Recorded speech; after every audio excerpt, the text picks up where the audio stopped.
on fait pour épargner lorsqu'on a de petits revenus et on vit le jour avec ces revenus-là? Quel que soit le montant que tu as, comme salaire, comme revenu, tu as la possibilité de pouvoir épargner. Et je te montre maintenant la stratégie.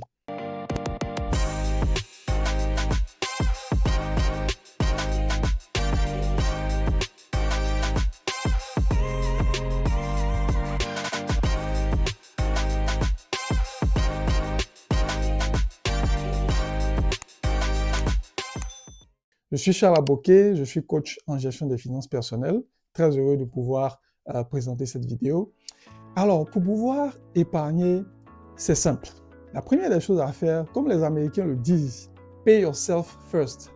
Ce qui veut dire que tu dois te payer en premier. Donc, lorsque tu reçois ton salaire, tes revenus, la première des choses à faire, ce n'est pas de pouvoir effectuer tes dépenses. Non.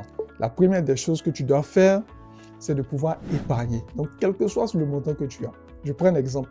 Si tu gagnes 50 000 francs CFA par mois, avant d'effectuer une quelconque dépense, il faut que tu épargnes d'abord un montant dans ces 50 000 francs CFA. Donc, la règle générale dit qu'il faut épargner un minimum de 20%. Donc, si on part sur la base de 20% de 50 000, ça fait 10 000 francs CFA. Alors, donc, tu retires 10 000 francs CFA dans tes 50 000 et tu mets de côté. Tu peux mettre dans une enveloppe, tu peux mettre sur ton compte Mobile Money, mais quelque part de façon sécurisée. Si les 10 000 francs sont trop, tu peux descendre jusqu'à 10%.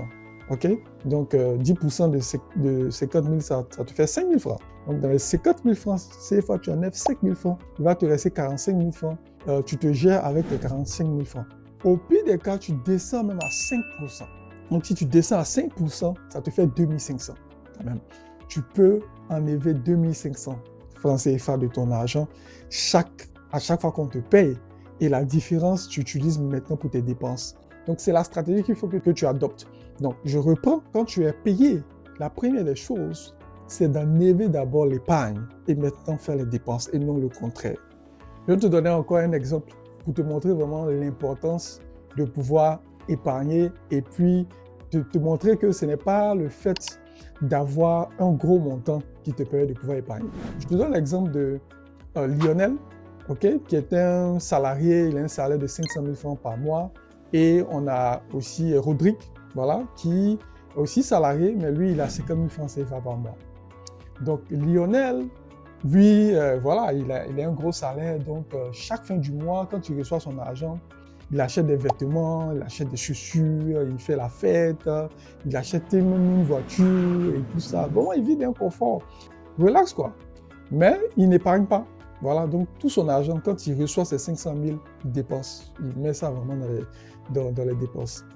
Par contre, Rodrigue, avec ses 50 000 francs CFA, quand il les reçoit, qu'est-ce qu'il fait?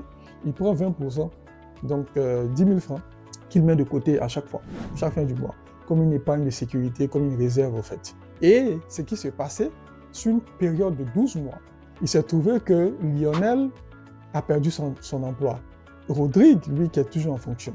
Donc, Lionel n'a pas d'épargne, il n'a pas d'épargne de sécurité, donc il se retrouve dans des difficultés. Et voici maintenant qu'il contacte, maintenant Rodrigue, puisqu'ils se connaissent, pour qu'il puisse l'aider. Donc, Rodrigue, avec son salaire de 50 000 francs, a pu lui donner 5 000 francs, par exemple, pour son transport.